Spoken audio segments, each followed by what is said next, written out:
এটা একটা Android phone হলেও সামনে থেকে দেখতে এটাকে পুরাই আইফোনের মতো লাগে। প্রথমত এটার উপরের দিকে ডাইনামিক আইল্যান্ড, ডিসপ্লের বেজেলগুলোকে পুরোপুরি সমান্তরাল লাগে। সেই সাথে এটার ইউআইতে কিছু আইকন এবং ইউআইয়ের যে অ্যানিমেশন, এই সব কিছু মিলে পুরো আইফোনের একটা ভাইব দেয়। আমরা কথা বলছি অনার X8C নিয়ে, এবং এই ফোনটা গত প্রায় 15 দিনেরও বেশি সময় ধরে আমরা ব্যবহার করছি। আমাদের ইউজার এক্সপিরিয়েন্স থেকে এই ফোনটার ভালো মন্দ সবকিছু আপনাদের সামনে আজকে তুলে ধরবো। পাশাপাশি যেহেতু ফোনটা অফিসিয়ালি বাংলাদেশে লঞ্চ হয়েছে, এটার প্রাইস কেমন হলো এবং আপনার কিনা উচিত হবে কিনা, এই সব কিছুই আজকের ভিডিওতে জানতে পারবেন। তো আমরা এই ফোনের ডিজাইনটা দিয়ে প্রথমে স্টার্ট করতে চাই, এবং আমাদের হাতে এই ফোনের মার্স গ্রিন নামের একটা কালার আছে। এটা মাল্টিপল কালার ভেরিয়েন্ট আছে, এবং ব্যাকপার্টটা একদমই প্লেন না, এখানে গ্রিড করা হয়েছে ছোট ছোট বক্স করে। এই জিনিসটা দেখতে ভালোই লাগে এবং হাতে কিছুটা সফট ফিল হয় টাচ করলে। ব্যাকপার্টটা আমার পছন্দ হয়েছে, বাট এই ফোনের ফ্রেম এবং অন্যান্য বডির পার্ট সবকিছু প্লাস্টিকের তৈরি। যদিও হাতে নিলে সলিড লাগে, একদমই চিপ লাগে না, বাট প্লাস্টিক হওয়ার ফলে এটা যে প্রাইসে লঞ্চ হয়েছে সেখানে কিছুটা আমার কাছে মনে হয়েছে প্রাইস কাট করা হয়েছে। ক্যামেরা হাউসের ডিজাইনটাও একদমই টিপিক্যাল। এখানে দুইটা সেন্সর আছে,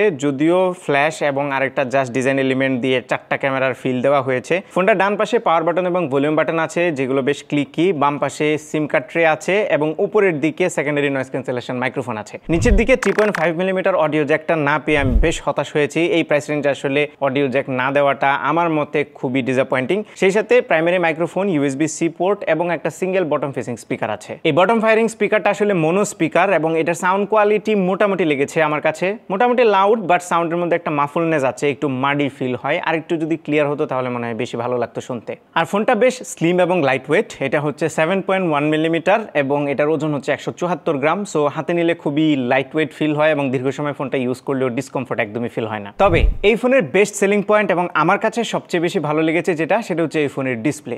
প্রথমত এই ফোনের ডিসপ্লের যে বেজেল সেটা খুবই ন্যারো। উপরের নিচে ডানে বামে সব জায়গাতে সমান্তরাল একটা বেজেল দেওয়া হয়েছে এবং চিন দেওয়া হয়েছে, যার ফলে এটা একদমই আইফোনের মতো একটা ফিল দেয়। ইমার্সিভ একটা এক্সপিরিয়েন্স এই ডিসপ্লে থেকে পাওয়া যায়। যদিও উপরের দিকে ডাইনামিক আইল্যান্ড দেওয়ার কি দরকার ছিল আমার মাথায় আসে না, কারণ এখানে একটাই সেলফি ক্যামেরা রাখা হয়েছে, আর বাকি কিছু লাইট সেন্সর সহ দুই একটা সেন্সর দেওয়া হয়েছে, যেগুলো আসলে একদম ডিসপ্লের নিচেও দেওয়া যায়। যাই হোক, আইফোনের মতো ফিল দেওয়ার জন্যই হয়তো বা এটা করা হয়েছে। যদিও ডাইনামিক আইল্যান্ডের মতো এরকম ফিচার এটাতে হয়তো এনজয় করতে পারবেন না, বাট ইট লুকস নাইস। ডিসপ্লেটার বেজেলের কারণে স্পেশালি এটা অসাধারণ লাগে। 6.7 ইঞ্চ হচ্ছে এটার সাইজ, 120 হার্জ রিফ্রেশ রেট আছে। এটা একটা AMOLED panel by the way, এবং এটার ব্রাইটনেস অনার ক্লেম করছে 2800 নিট পর্যন্ত যায় পিক ব্রাইটনেস। যদিও আউটডোরে ইউজ করতে গিয়ে আমরা তেমন মেজর কোনো প্রবলেম ফেস করি নাই। ডিরেক্ট সানলাইটে গেলে কিছুটা হয়তো বা প্রবলেম ফেস করবেন, বাট শ্যাডো বা ইনডোর এরিয়াতে তো একদমই সমস্যা নাই। সো ব্রাইটনেস ওকে ছিল। সেই সাথে ডিসপ্লের কালার রিপ্রোডাকশন খুবই ভালো ছিল। অ্যামোলেড ডিসপ্লে হওয়ার ফলে খুবই ভিভিড কালার এটা থেকে পাওয়া যায়, এবং টাচ রেসপন্সও খুবই ভালো। ডিসপ্লে নিয়ে তেমন কোনো কমপ্লেন নেই। তবে এখানে যে আন্ডার ডিসপ্লে ফিঙ্গারপ্রিন্ট স্ক্যানারটা দেওয়া হয়েছে, এটা বেশ স্লো কাজ করছিল। এই প্রাইসের একটা ফোনে আসলে এত স্লো ফিঙ্গারপ্রিন্ট স্ক্যানার এই যুগে এসে বেশ বেমানান। এই ফোনের সেকেন্ড যে জিনিসটা ভালো সেটা হচ্ছে এটার ইন্টারনাল স্টোরেজ। এই ফোনটা বাংলাদেশে 512 জিবি ভেরিয়েন্টে লঞ্চ হয়েছে, যেখানে আমরা 256 জিবি থেকে দেখি, বাট 512 জিবি হওয়ার ফলে স্টোরেজ ফুরিয়ে যাওয়ার চান্স একদমই নাই। 8 জিবি র্যামও ভালো একটা এডিশন। তবে এটাতে যে প্রসেসর দেওয়া হয়েছে সেটা হচ্ছে কোয়ালকম স্ন্যাপড্রাগন 685, এবং এই সুযোগে ফোনের প্রাইসটা বলে দিই। বাংলাদেশের বাজারে 512 জিবি ভেরিয়েন্টের এই ফোনটা লঞ্চ হয়েছে 34,999 টাকা, মানে 35,000 টাকায়। এবং 35,000 টাকায় স্ন্যাপড্রাগন 685 একটু বেশি লো পাওয়ার্ড মনে হচ্ছে, কারণ এই 600 সিরিজের প্রসেসরগুলো কিন্তু আমরা 20,000-এর আশেপাশের ফোনেও যদি দেখি তারপরও ওকে বলি, কারণ এখন প্রসেসর মার্কেটে আমরা জানি ডিসরাপশন চলতেছে।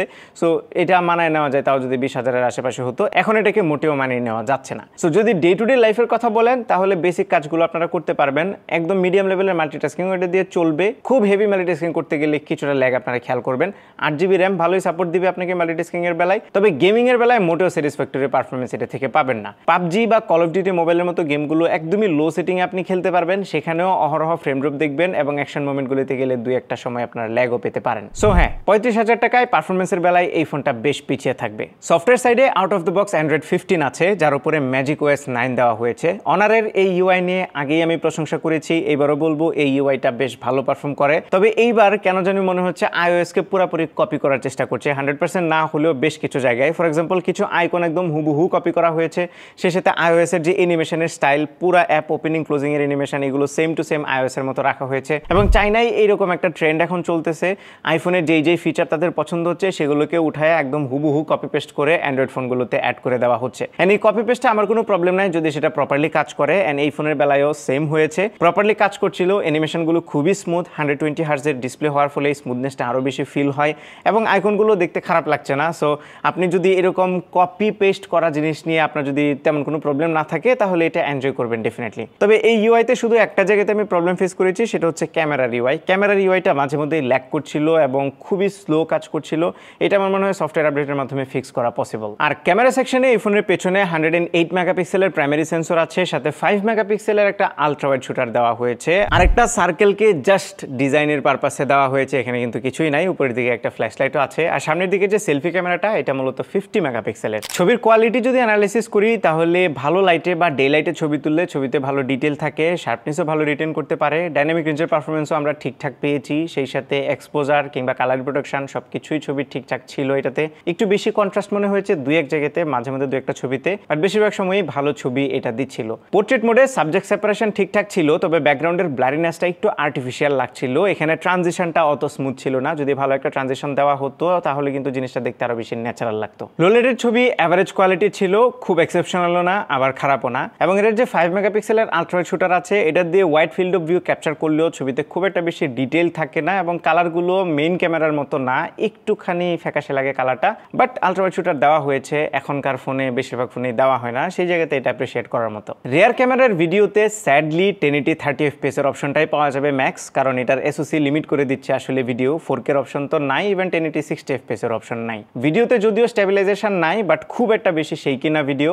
এবং এইটার ভিডিও কোয়ালিটি নিয়ে আমি হতাশ, কারণ এই প্রাইসে আসলে 4K ভিডিও আমরা এক্সপেক্ট করি, অ্যাটলিস্ট স্টেবিলাইজেশন তো থাকা দরকার ছিল। আর 50 মেগাপিক্সেলের সেলফি ক্যামেরাটা দিয়েও ভালো মানের ছবি তোলা যায়, ছবিতে ভালো ডিটেল থাকে, লাইট ভালো থাকলে স্পেশালি, এবং ছবির কালার রিপ্রোডাকশন ভালো, ফেস টোনও প্রপারলি ডিটেক্ট করতে পারে। সেম পোর্ট্রেট মোডে গেলে শুধুমাত্র সাবজেক্ট সেপারেশন ঠিকঠাক মতো করতে পারে, বাট ব্লারিনেসের মধ্যে ওই ট্রানজিশনটা নাই, যার ফলে একটু আর্টিফিশিয়াল লাগে। লো লাইটে যদিও সেলফিতে ভালো নয়েজ ইন্ট্রোডিউস করে এবং ছবি একটু সফট হয়ে যায়। আর ফ্রন্ট ক্যামেরার ভিডিওতেও ম্যাক্সিমাম 1080 30 FPS এর অপশন পাবেন। সো ওভারঅল যদি আমরা ক্যামেরাটা নিয়ে কনক্লুড করি তাহলে বলবো এই প্রাইস রেঞ্জে ওকে লেভেলের ক্যামেরা পারফরমেন্স এটা দিচ্ছে, আর একটু বেটার হতে পারতো কনসিডারিং দ্য প্রাইস। আর ব্যাটারি সেকশনে এটাতে টিপিক্যাল 5000 mAh সেল দেওয়া হয়েছে, যেটা দিয়ে ইজিলি আপনারা পুরো দিন পার করতে পারবেন যদি একটু লাইট টু মডারেট ইউজ করেন। খুব হেভি ইউজ করলেও আপনারা বিকাল পর্যন্ত অবশ্যই ইউজ করতে পারবেন। আর এটার বক্সের ভিতরে 35 ওয়াটের একটা চার্জার আছে, যেটা দিয়ে মোটামুটি ফাস্ট চার্জ হবে এই ফোনটা। তো চার্জিং এবং ব্যাটারি ব্যাকআপ নিয়ে খুব একটা বেশি কমপ্লেন নাই, যদিও এই প্রাইস রেঞ্জে এখন আমরা আরো ফাস্ট চার্জিং দেখি, but I think 35 watt is ওকে।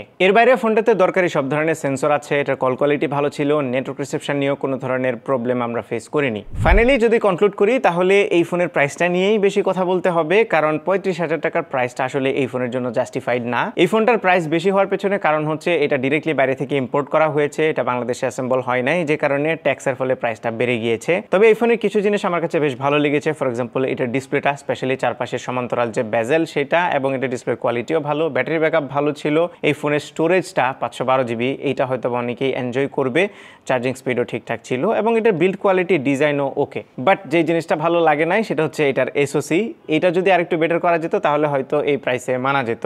এখন এটাকে একটা ওভারপ্রাইসড ফোন মনে হচ্ছে, বাট স্টিল যাদের কাছে ডিসপ্লেটা ভালো লাগবে এবং যে ভালো মন্দ জিনিসগুলো বললাম এগুলো মিলিয়ে কেনার ডিসিশনটা আপনি নিজেই নিয়ে নিতে পারবেন। এই ছিল আমাদের আজকের ভিডিও। আশা করি ভিডিওটা আপনাদের ভালো লেগেছে। যদি ভালো লেগে থাকে তাহলে ভিডিওতে একটা লাইক দিবেন, কমেন্ট করে জানাবেন কেমন লাগলো। আপনার ফ্রেন্ডদের সাথে শেয়ার করতে একদমই ভুলবেন না। আমাদের পেজে ফলো এবং চ্যানেলে সাবস্ক্রাইব তো মাস্ট। দেখা হবে পরবর্তী ভিডিওতে। Till then take care. আসসালামু আলাইকুম।